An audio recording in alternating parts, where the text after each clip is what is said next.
This is important because it's through a good regime of transparency and ethical safeguards that corporations acquire the social license to operate successfully.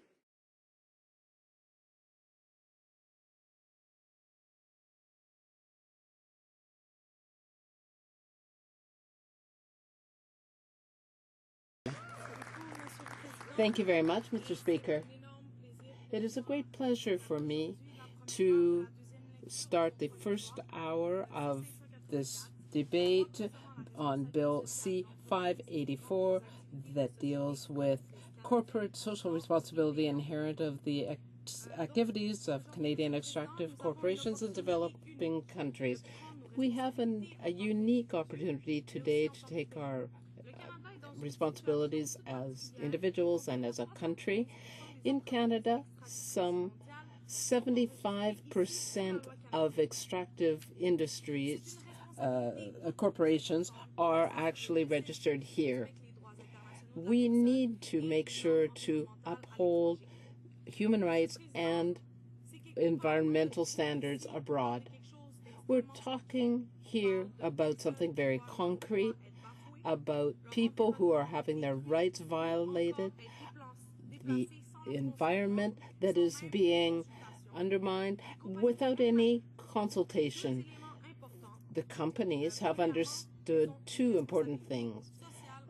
They need to understand that they have a responsibility to the societies in which they work. In 2007, large mining corporations signed the standards on the social responsibility for Canadian extractive industries, and one of the recommendations was the creation of an Ombudsman.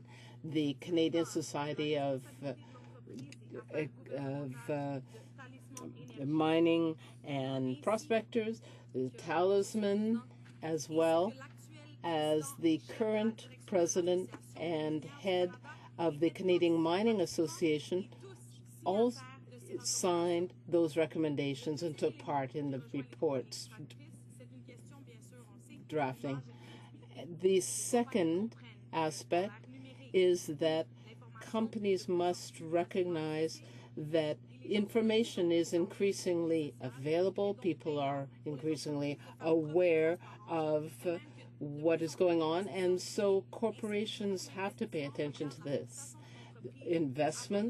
Investors also are looking at human rights and environmental track records before they invest. Unfortunately, the report and recommendations does not go far enough in making sure that our mining industry actually adheres to proper rules. The government created a corporate social responsibility counselor, but no real powers were given to the advisor. The advisor has no right to investigate complaints or to ensure that corporations take a sincere role in arbitration, and therefore there has been very little mediation, and in 3 cases, corporations accused of human rights violations refused to take part in any discussions. Marquita Evans stepped down in October 2013, and the advisor position has not been filled with anyone else since then. The industry definitely needs to revisit its relations with governments and societies, but the government needs to provide clear guidelines for this. Voluntary measures have not worked, and we need to go further. In a report in 2008, John Ruggie indicated that the legislative framework for natural resource industries is outdated. This is a UN report. The worst human rights violations have taken place in the poorest countries and where human rights were already poorly upheld and there was corruption. The obligation to protect people, especially through legislative, administrative, and legal measures, are needed. We need to have due diligence used in protecting people's human rights through extractive industries' activities, and there needs to be a requirement to provide for legal or other means of recourse, because corporations need to be accountable for their activities abroad, rather than putting the emphasis on effective measures. The government is still taking a soft and vague approach through voluntary measures. Bill C-584 would provide for an ombudsman with a clear mandate and real powers. We need an ombudsman that would be independent, that would uphold and enforce guidelines to protect people's rights. It would have the ombudsman would be able to investigate complaints regarding Canadian extractive corporations' work activities abroad and would be able to recommend sanctions against corporations. We believe that Canada needs to promote human rights, social justice, and international standards, and must have guidelines for its work abroad. This is a question of justice. By taking these steps, we will be providing a voice to those that have no voice. We will do this by creating this position of ombudsman.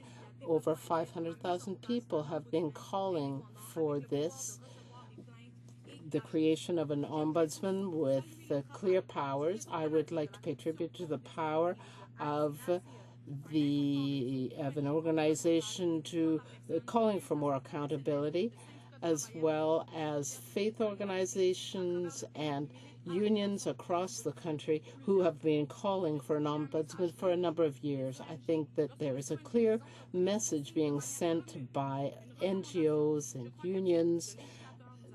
As legislators, we need to take this into account and take action. Just last weekend, there was a People's Tribunal that heard from 8 experts that looked at Barrick Gold, Gold Corp, Blackfire, and other corporations' activities. And they heard from a number of expert witnesses and came to the conclusion that the mining companies were responsible for many human rights abuses. They should have prevented those abuses. Canadian mining corporations act in a colonial way in many cases. They violate people's right to self-determination. For example, Mr. Mendez from France was one of the experts who appeared. He indicated that before the Human Rights Committee that Canadian corporations had been discriminatory, and we have to take the moral responsibilities for these actions. We need to adopt this legislation C-584 and put an end to Canadian companies' violations. Exploitation of natural resources in developing countries has to be done responsibility. Our government is part of the solution, or can be.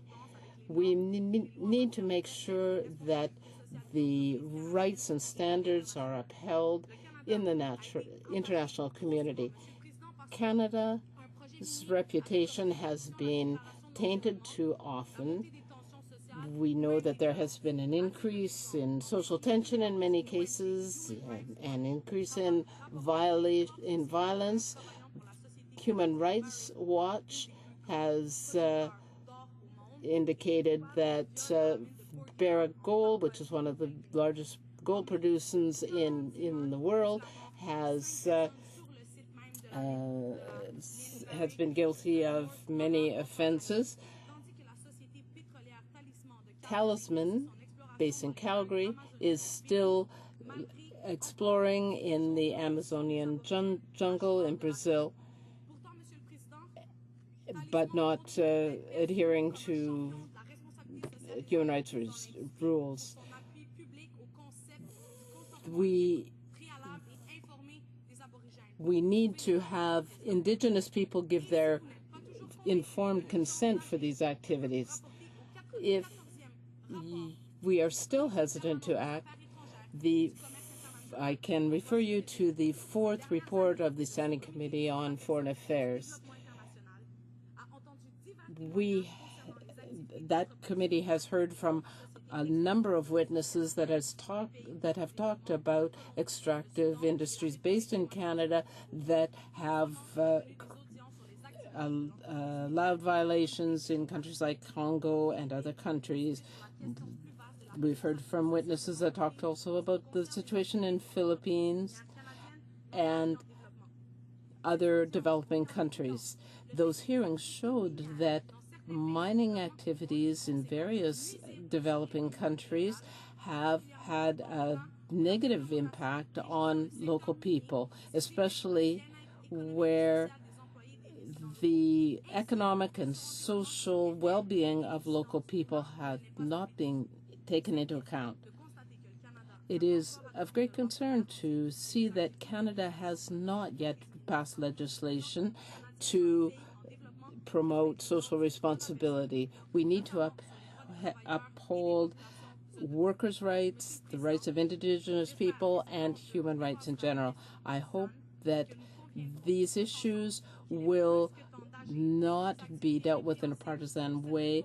We need to put an end to the reprehensible activities of certain Canadian companies. Bill C-584 is a step in the right direction for justice, and I hope that the government will help give a voice to those that have no voice. Thank you. Speaker, and Mr. Speaker, I want to encourage or compliment the member for her enthusiasm and corporate social responsibility. That's something that all of us here want to take very, very seriously, and it gives me pleasure to rise in the House here today and speak about our Conservative government's doing or approach to supporting and promoting corporate social responsibility, or CSR, particularly with Canada's international extractive sectors operating abroad. Mr. Speaker, I want to emphasize that this government encourages and expects all Canadian companies working internationally to respect all applicable laws and international standards, to operate transparently and in consultation with host governments and local communities, and to conduct their activities in a socially and environmentally responsible manner. Our Conservative government works across all sectors and with a wide range of stakeholders to underscore the importance of responsible business conduct, good governance, and meaningful stakeholder engagement, broadly and in the extractive sector specifically. Canada is a trading nation. Our economy relies on doing business around the world. From the trade perspective, we promote CSR to Canadian businesses because they contribute to our economic success. I want to be clear. The vast majority of Canadian companies conduct their operations in a responsible manner. It is a key reason why Canadian companies are highly regarded and internationally respected. It is also one reason why Canada is a global leader in the extractive sector. Canadian companies operating abroad recognize that responsible business practices are fundamentally important to their ultimate success and to their bottom line, including shareholder value. Canadian companies recognize that a commitment to responsible business practice is a commitment to their own success. Mr. Speaker, I would now like to turn to CSR strategy that our government has created. The CSR strategy was created around a number of core areas. However, much of the focus has been centered on 4 key elements. These are often referred to as the 4 pillars of the CSR strategy. Enhancing the capacities of developing countries to manage the development of minerals, oils, and gas, and the benefit from these resources to reduce poverty. promoting widely recognized voluntary international CSR performance guidelines, establishing the Office of the Extractive Sector CSR Counselor, and supporting the development of the Canadian CSR Centre of Excellence. Other areas of CSR strategy include promoting and recognizing the transparency and disclosure are key to the success of CSR activities. Cooperating with stakeholders for continuous improvement in the implementation of CSR strategy and extractive sector practices is also very important. The CSR strategy has proven to be a strong framework by which government encourages and promotes responsible business practices by Canadian companies working internationally in the extractive sector. The CSR strategy has also garnered strong support from a broad range of stakeholders, including industry, civil society, and host countries. The government's approach to CSR is based on its commitment to the value of using voluntary mechanisms for dispute resolution, such as those offered by the Canadian National Contact Point for OECD guidelines for multinational enterprises, the NCP. The use of voluntary initiatives based on international development and recognized standards offer a flexible and effective approach to resolving issues of mutual concern and can advance public policy objectives in a more expeditious and less costly way than relying on regulatory or legislative regimes. Voluntary mechanisms for dialogue and dispute resolutions are respectful of the countries which host Canadian companies. It is for those countries, not us, to judge what laws should be in place within the respective jurisdictions. Compared to the many legal alternatives, non-judicial mechanisms offer a cost-efficient and more accessible alternative for all stakeholders. Voluntary mechanisms also allow relationships to flourish on the basis for creating economic and social benefits for both the company and the host community. Coercive mechanisms shut down dialogue and risk ending positive relationships. Through the CSR strategy, our Conservative government efforts are squarely focused on encouraging constructive collaboration and dialogue. This approach is further exemplified by the Canadian Centre of Excellence in CSR, which has been successful in establishing an environment for the productive discussion among key industry, civil society, and government stakeholders on sensitive issues affecting Canada's extractive sector. Mr. Speaker, this government has made a commitment to review the CSR strategy 5 years following its implementation date. In 2014, I'm pleased to report that the government has been active in carrying out this mandate. The review is informed by a comprehensive process that includes roundtable consultations with industry and civil societies, supplemented by an online public consultation process. The Minister of International Trade and his parliamentary secretary also held consultations this summer and fall of 2013, which has fed into the CSR strategy review. Mr. Speaker, the preliminary findings of the review confirm that the CSR strategy should continue. It clearly responds to the needs of the host communities and Canadian extractive sector companies operating abroad. We are confident that the CSR strategy will become even better, and as a result of broad consultations we've been undertaken during the review of the process. Mr. Speaker, everything I have said so far clearly highlights why C-584 is duplicative. In simple, restates key elements of existing CSR strategy. The government already works with Canadian business community, civil society organizations, foreign governments and communities, as well as other stakeholders to foster and promote responsible business conduct in countries where Canadian extractive sectors companies operate. The CSR Counselor Office and the CSR guidelines promoted in the CSR strategy play an important role in assisting companies and facilitating dialogue between projects affected stakeholders to allow for sustainable economic growth in the countries where Canadian companies are active. This government supports the overall objective of fostering enhanced accountability for the extractive sector while continuing to address the CSR-related challenges of Canadian firms operating abroad. However, I urge my colleagues to oppose this bill for 3 reasons. First, legally, the bill raises several constitutional issues. The bill purports to compel Canadian extractive companies to report on how they conduct their business when they are operating abroad. This clearly falls out of the jurisdiction of the Government of Canada's. Jurisdiction over how companies conduct this business is primarily provincial. Extractive sector companies do not fall into the federally regulated category.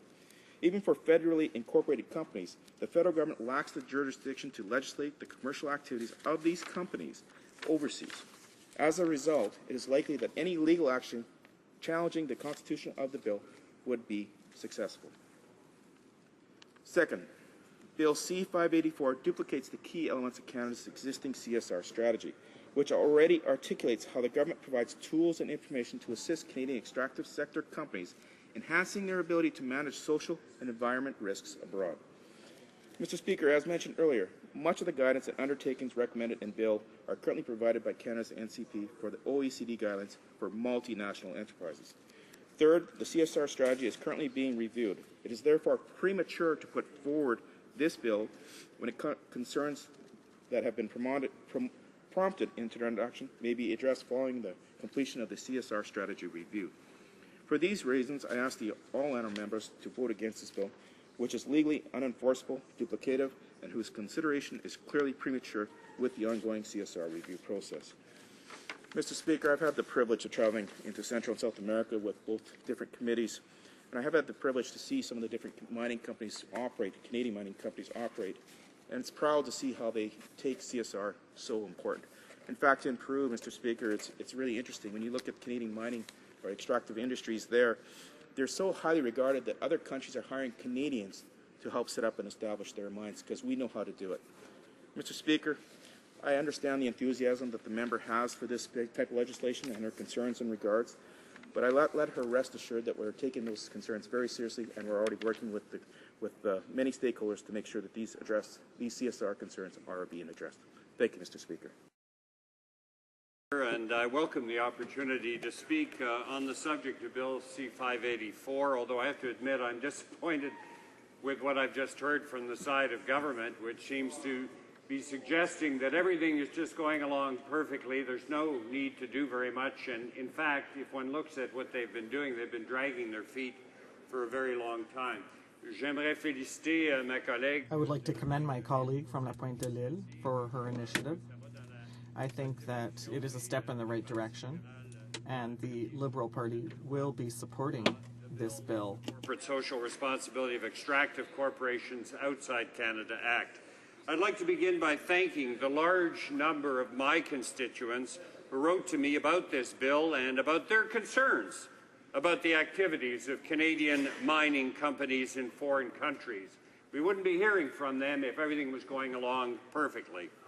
Many Canadians do care deeply about these sorts of issues and want to see us holding ourselves to a higher standard. I share those concerns and wishes. As I will be arguing, this is in everyone's interests that Canada adopt the highest possible standards in this area. Corporate social responsibility is an important issue, and C-584 is one of several private members' bills that have been introduced in recent years that seek to better regulate the activities of Canadian corporations working in the extractive sector. My own colleague from Scarborough-Guildwood has, for example, introduced a bill that was in the previous Parliament. It was called C-300, and I have to commend him for this because he really did make a very honest effort to address corporate and social responsibility in the mining sector. It was a private member's bill that would be the Canadian equivalent of the U.S. legislation passed in September of 2013, which requires mining, oil and gas corporations to submit annual transparency reports that disclose all financial payments provided by them to foreign governments for the purposes of furthering mining, oil, or gas industry activities. The bill before us today shares the same basic goal as those advanced by the member from Scarborough-Guildwood, but approaches it from a different angle by proposing to establish an ombudsman to A, create guidelines respecting the best approaches to be followed by corporations in their extractive activities in developing countries, and B, to monitor the corporation's extractive activities to ensure compliance with those guidelines. Earlier, I mentioned the importance of corporate social responsibility. This is important because it's through a good regime of transparency and ethical safeguards that corporations acquire the social license to operate successfully. My colleague from Scarborough-Guildwood put it eloquently in a past speech when he explained that a and I quote, "Social license is more than a stack of legal documents and geological surveys. Rather, it is the social permission of the people affected to allow companies to mine the minerals. Sometimes the people are well represented by their government, and sometimes not." End of quote. The Canadian government has an obligation to ensure the companies based here are not engaged in corrupt activities that encourage foreign governments to not act in the best interests of their own citizens. This happens more than we would like. For example, in January 2013, as documented by the CBC, Human Rights Watch reported that a Vancouver-based company failed to ensure that forced labor was not used in the construction of a mine it operated in Eritrea. The agency said Eritrea's conscripted workers, some of whom are forced to labor for over a decade, face torture or other serious abuse, and revenge is taken on their families if they desert their posts.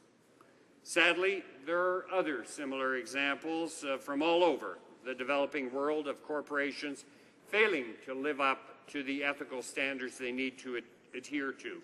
Most do and do a great job, but we're here to make sure that they all do.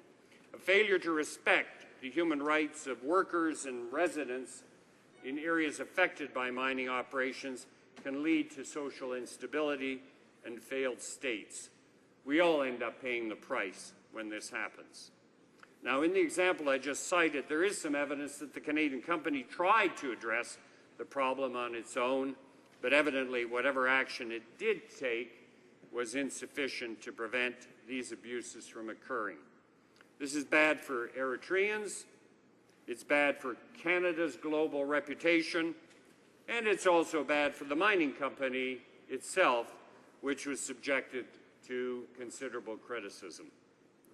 The company might very well have benefited from independent guidelines regulating how it should operate in foreign countries and a watchdog to ensure it was compliant with those guidelines.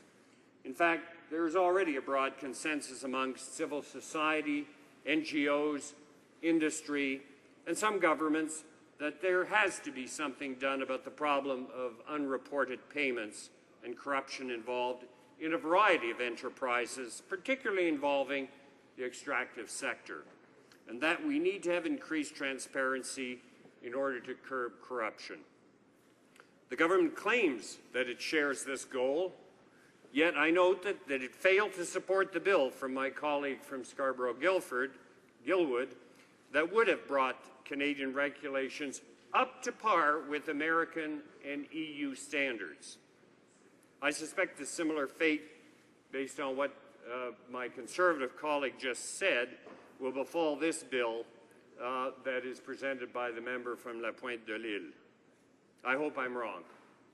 The Prime Minister announced with much fanfare in June of 2013, that's a year ago, that the government would adopt a G8 initiative that requires companies to disclose any payments they make to foreign governments. Yet a year later, no such legislation has been introduced. And my honourable colleague from the Conservative Party said that we're on top of this and our corporate social responsibility plan is just working beautifully. We're told now that something will be forthcoming by April the 1st of 2015. There's no excuse for this 2-year delay. We'll see if the government is any quicker at introducing these rules than they have been so far. For example, in regulating carbon emissions in the oil and gas sector. That was promised 5 years ago. One way that it might demonstrate good faith and show that Canada is taking this issue seriously is to allow C-584 to be taken to committee. With regards to the bill itself, let me reiterate again that it is a very well-intended piece of legislation, and Liberals recognize that, and we are supportive of it. That being said, there are a few areas that can be improved. For example, Section 9 of the bill indicates that corporations must report to the Office of the Ombudsman on any extractive activities within 1 year of the Act coming into force. However, A later section, 10-1, gives the Office of the Ombudsman up to 3 years to develop the guidelines. If the Ombudsman does, in fact, take 3 years to develop the guidelines, how will companies be able to report in the first and second year in the absence of those guidelines? But that's something that can be corrected in committee. Another problem is in Section 8 of the bill, which requires companies to, and I quote, take all necessary measures to minimize the negative impact of its activities on the environment or on human rights in the developing country, end of quote. Without defining what necessary measures are, the bill leaves major loopholes for corporations that the bill is supposed to close. There are a couple of other things, Mr. Speaker. However, my time is coming to an end. What I would encourage all members in this House to do is to vote in favor of taking this bill to committee, because its objectives are good objectives for Canada, good objectives for the extractive industries, and the right thing to do, Mr. Speaker. Thank you, sir.